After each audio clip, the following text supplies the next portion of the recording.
My family expected me to cancel my Japan trip to babysit my sister's kids. For as long as I could remember, I'd been the one everyone counted on, the stable one, the responsible one. Meanwhile, my sister Dana bounced through jobs, boyfriends, husbands, and college majors like she was trying them on for fun. I worked 2 part-time jobs through college and still graduated on time. I paid off half my loans early. I saved every spare dollar I could for my dream trip to Japan. I'd already pushed it back twice. First time was when Dana's first marriage blew up and mom called me crying, asking if I could come stay with her. Second time, dad had a minor outpatient surgery and Dana said she couldn't get time off. I took care of everything. Grocery runs, medication schedules, updates to relatives.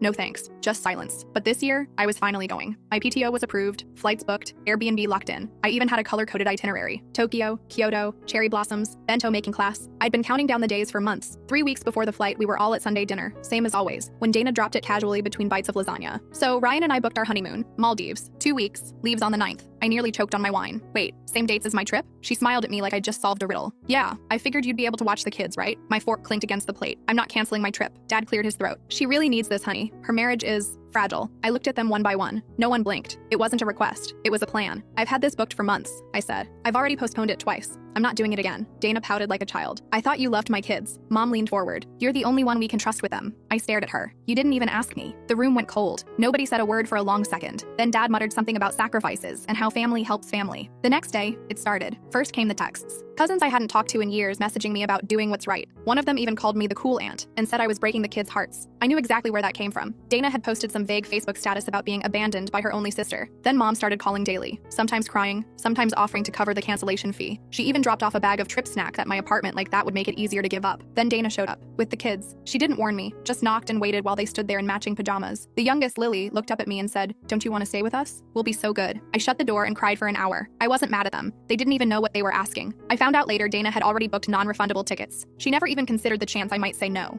2 days before my flight, mom invited me to dinner. Said she wanted to talk, just us. When I showed up, the house was full. Grandma, aunts, Dana's church friend. They all had things to say, all soft voices and fake smiles. Stuff like, "It's just one trip," and "Those kids need you more." I stood up in the middle of it. I couldn't sit still anymore. I told them everything. Every holiday I missed to babysit. Every time I loaned Dana money and never got it back. Every moment I put her first. And then I asked, when has she ever done that for me? The room went quiet. Grandma looked down at her hands. Aunt Sarah nodded slowly. Dana stormed out. Mom and Dad followed. Some people stayed. A couple apologized. Grandma hugged me before I left. Said she was proud. 2 days later, I boarded my flight. No guilt, no shame, just freedom.